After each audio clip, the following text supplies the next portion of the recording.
প্রখ্যাত ইসলামিক পণ্ডিত মুফতি আজমে বাঙাল গোলাম ছামদানি রেজভী ইন্তেকাল করেছেন। পশ্চিমবঙ্গের খ্যাতনামা মুফতি ও আলেমে দিন মুফতি আজমে বাঙাল মুফতি গোলাম ছামদানি সাহেব ইন্তেকাল করেছেন। আজ রবিবার ভোররাতে ফজরের নামাজের সময় তিনি শেষ নিঃশ্বাস ত্যাগ করেন।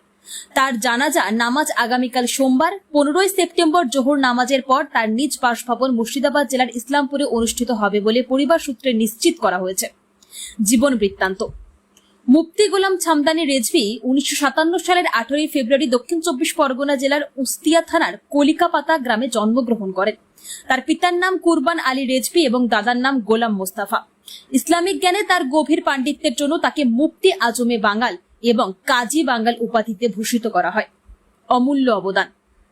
তিনি ছিলেন একজন বিশিষ্ট লেখক, গবেষক ও অনুবাদক। তার কলমে 100-এরও বেশি ছোট বড় গ্রন্থ রচিত হয়েছে, যা বাংলাভাষী মুসলিম সমাজে ইসলামিক জ্ঞান চর্চার অমূল্য সম্পদ হিসেবে বিবেচিত। তিনি নিজে লিখেছেন, অনুবাদ করেছেন এবং সংকলন করেছেন। বিশেষত শেষ বয়সে তিনি পবিত্র কুরআন শরীফের বাংলা অনুবাদ সম্পূর্ণ করেন। পশ্চিমবঙ্গে সুন্নি মতাদর্শের প্রচার প্রসার এবং কলমে জিহাদে তার ভূমিকা ছিল অত্যন্ত গুরুত্বপূর্ণ ও তুলনাহীন। তার শিক্ষকতা জীবন শুরু হয় 1975 সালে হুগলি জেলার জাঙ্গিপাড়া সীতাপুর এন্ডাউমেন্ট সিনিয়র মাদ্রাসায় সহশিক্ষক হিসেবে যোগদানের মাধ্যমে। 1977 সালে তিনি মুর্শিদাবাদ জেলার দৌলতাবাদ থানার 6ঘড়ি কিআই সিনিয়র মাদ্রাসায় চলে আসেন এবং 2017 সালের 28 ফেব্রুয়ারি এই প্রতিষ্ঠান থেকে অবসর গ্রহণ করেন। 1978 সাল থেকে তিনি নিয়মিত লেখালেখির মাধ্যমে তার দ্বীনী খিদমত শুরু করেন।